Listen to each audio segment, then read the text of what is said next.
motor and the both platforms in that. Yes, the pillar of Discount fire normal is P1 tracking, P2 tracking. अंतरिक्ष की दुनिया में कामयाबी और नाकामी के बीच एक बहुत बारीक लकीर होती है और आज इसरो के लिए वो दिन है जब सब कुछ सही होते होते अचानक हाथ से फिसल गया। पूरा देश जिस दिव्य दृष्टि यानी अन्वेषा सैटेलाइट के सफल होने का इंतजार कर रहा था, उसे लेकर के एक परेशान करने वाली खबर सामने आई है। साल 2026 के पहले ही मिशन में इसरो को एक बड़ा तकनीकी झटका लगा है। 260 टन वजनी PSLV C-62 रॉकेट ने श्रीहरिकोटा से उड़ान तो भरी, लेकिन अपनी मंजिल तक पहुंचने से पहले ही रास्ता भटक गया। 125 करोड़ भारतीयों की नज़रें आज टीवी स्क्रीन पर टिकी थीं। शुरुआती 2 स्टेज बिल्कुल उम्मीद के मुताबिक रहे।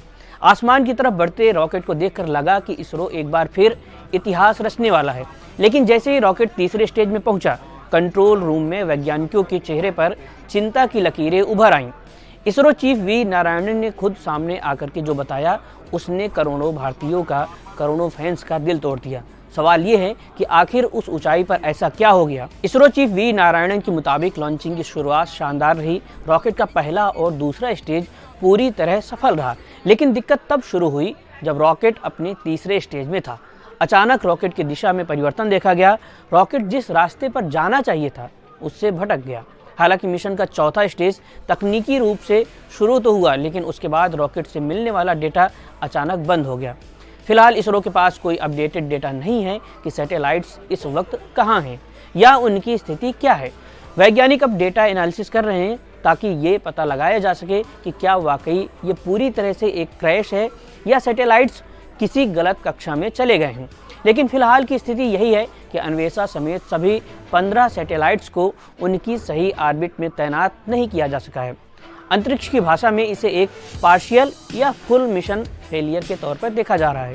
इस मिशन की सबसे बड़ी अहमियत थी अन्वेषा सैटेलाइट, जिसे DRDO ने खास तौर पर भारत की निगरानी क्षमताओं को बढ़ाने के लिए तैयार किया था। इसे दिव्य दृष्टि इसलिए नाम दिया गया था क्योंकि ये बादलों और अंधेरे के पार जाकर के दुश्मन के बंकरों और आतंकवादियों की हर हरकत को पकड़ने में सक्षम था।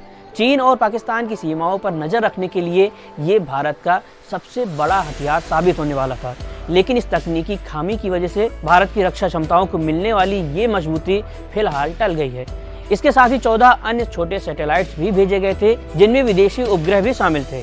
इसरो की commercial wing new space India limited के लिए भी ये एक बड़ा नुकसान है, क्योंकि विदेशी कंपनियों का भरोसा बनाए रखना अंतर्राष्ट्रीय स्पेस मार्केट में बहुत जरूरी होता है। हालांकि ये पहली बार नहीं है जब अंतरिक्ष में भारत को ऐसी चुनौती मिली हो। इसरो का इतिहास गवाह है कि हमने हर नाकामी से कुछ बड़ा सीखा है, चाहे वो चंद्रयान 2 की लैंडिंग के वक्त मिली सीख हो या शुरुआती PSLV मिशन। इसरो चीफ ने साफ किया है कि पूरी टीम अब इस डेटा का विश्लेषण कर रही है कि आखिर तीसरे स्टेज में दिशा क्यों बदली। क्या ये कोई हार्डवेयर की खराबी थी या फिर सॉफ्टवेयर का कोई ग्लिच।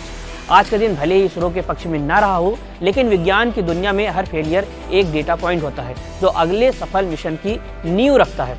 इसरो के वैज्ञानिकों की मेहनत पर किसी को शक नहीं है और पूरा देश इस वक्त उनके साथ खड़ा है। उम्मीद है कि बहुत जल्द इसरो इस गड़बड़ी की वजह ढूंढ निकालेगा और हम एक बार फिर अन्वेषा को अंतरिक्ष में शान से तैनात होते हुए देखेंगे। अंतरिक्ष की ये जंग अभी खत्म नहीं हुई है। भारत फिर से उड़ान भरेगा और इस बार और भी ज़्यादा मजबूती के साथ।